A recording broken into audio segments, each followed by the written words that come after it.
एक महाराज असतात. ते रोज नदीतून पाणी घेऊन येतात आणि घरी जातात. त्यांच्याकडे 2 भांडे असतात, 2 बकेट. त्या 2 बकेटमध्ये ते पाणी आणतात आणि घरी घेऊन जातात नदीतलं.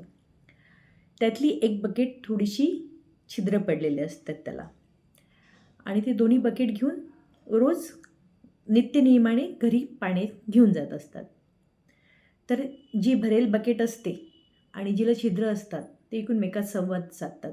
बघ म्हणतात, महाराज रोज जातात, मी जे बकेटमधलं पाणी आहे ते पूर्ण त्यांचं कामी येते आणि तुला तर छिद्र आहे, तू तर अर्ध्या रस्त्यातच सांडत येते, तुझ्या तर पाण्याचा काहीच उपयोग होत नाही. तर तिला थोडं खंत वाटते. दुसऱ्या दिवशी परत महाराज जातात, 2 बकेट घेतात. जी फुटकी बकेट असते त्याला म्हणतात, बकेट महाराजाला म्हणते की माझी तुम्हाला काहीच उपयोग नाही आहे, तर तुम्ही मला टाकून द्या आणि दुसरी नवीन बकेट घ्या.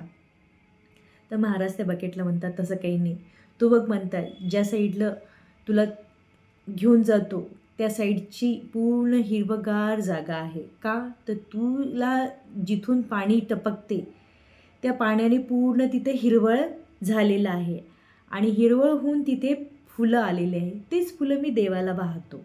तर तुझा पण खूप छान उपयोग होतो, तुझा काही दुरुपयोग होत नाही असं नाही आहे. तर त्या जिला फुटकी बकेट होती, जिला छिद्र पडलेलं होतं, ती फार खुश होते. तिला वाटते की खरंच माझा काहीतरी उपयोग आहे आणि मी चांगल्याच कामासाठी कामी येते. तर हे असंच असते प्रत्येक वेळेस. कोणीतरी आपल्याला निगेटिव्हिटीमध्ये कमी हे करते. आपल्यात सगळ्यांमध्ये काही ना काही कमतरता असते, पण त्या कमतरतामध्ये पण त्याचा काहीतरी उपयोग होतच असतो. ते आपल्याला दिसत नाही, पण कोणी आपल्याला ती जाणीव करून दिली तर आपण पटकन ती गोष्ट मनाशी लावून घेतो.